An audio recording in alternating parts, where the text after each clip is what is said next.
Le chaos pronostiqué par les médias hostiles à l'Algérie n'a pas eu lieu ce vendredi 22 février.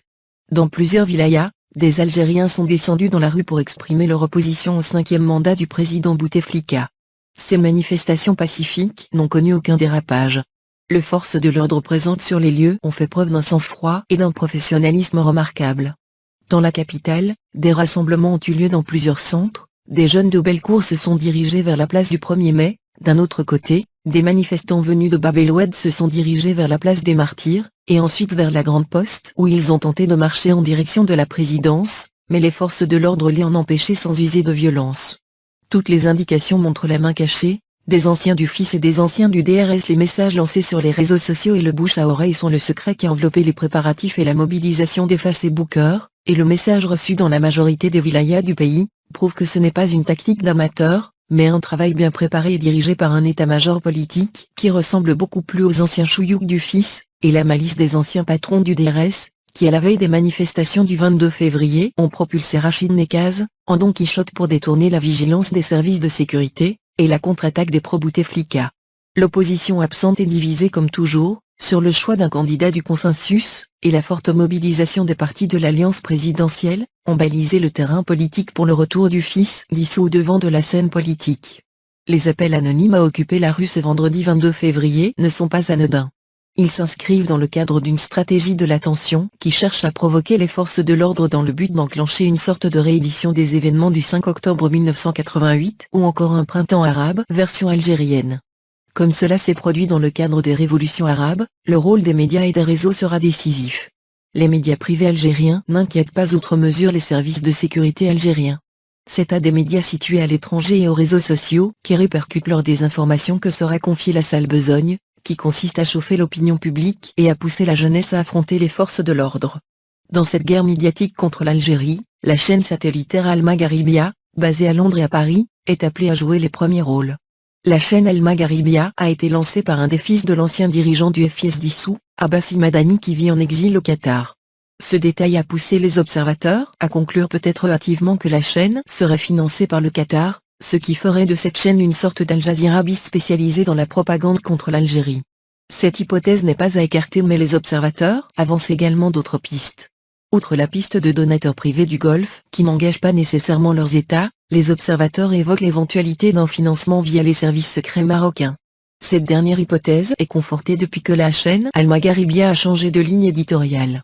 Islamiste au départ, la chaîne s'est transformée avec le temps en une chaîne d'opposition radicale tous azimuts qui diffuse un discours dans lequel on retrouve mêlée la rhétorique populiste du FIS dissous et la rhétorique de l'opposition démocrate et berbériste.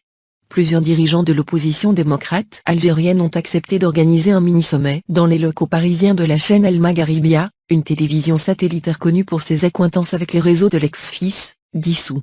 Au moment où l'Algérie court un grand danger en raison de soubresauts politiques qu'elle traverse, les plus importants acteurs de l'opposition algérienne se rabibochent à Paris le temps d'un romantique week-end.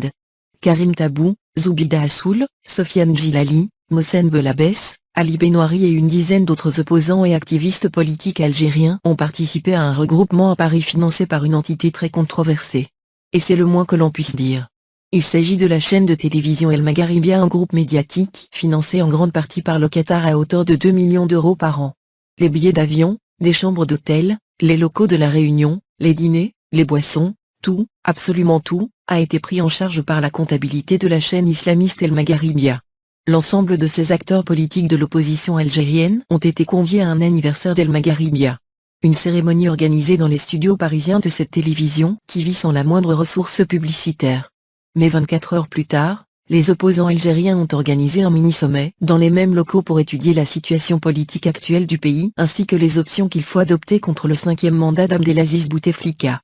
Ce mini-sommet, dans les locaux de la chaîne Al Magharibia, témoigne s'il en est besoin que les opposants qui se proclament démocrates et qui cherchent à faire croire à l'opinion publique algérienne qu'ils veulent sauver l'Algérie contre ce qu'ils qualifient la catastrophe du 5e mandat, sont en fait animés par une seule chose, le pouvoir à tout prix, y compris au prix d'une alliance contre nature avec des groupes financés par des puissances étrangères hostiles à l'Algérie, et au risque de provoquer des dérapages incontrôlés qui risquent de conduire à une guerre civile et peut-être à une intervention étrangère. Les médias marocains, qui font de la propagande anti-algérienne leur fonds de commerce numéro 1, ne chôment pas ces derniers jours. Et pour cause, les manifestations hostiles au cinquième mandat constituent du pain béni pour les médias marocains. Même si ces manifestations drainent peu de monde jusqu'à présent, la manifestation la plus importante, qui a eu lieu à Karata, a rassemblé quelques centaines de personnes et le rassemblement qui a eu lieu dimanche dernier à Paris a drainé tout au plus 1 millier de manifestants selon ses propres organisateurs. Le site 360 Ma, réputé proche des services marocains, n'hésite pas à spéculer sur un printemps arabe en Algérie.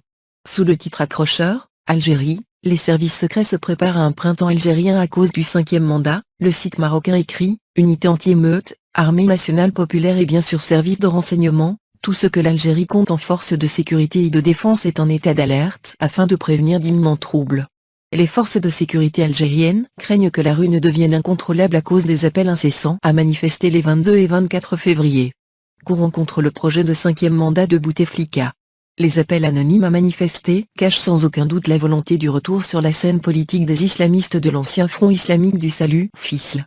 Une foule haranguée qui suit à l'aveuglette des leaders inconnus qui ne cherchent que vengeance et prendre le pouvoir de force, sans se rendre compte que demain, l'Algérie pourrait basculer dans le sang et c'est le pays tout entier qui pourrait replonger dans le pire, une autre étape de terrorisme aux portes des Algériens.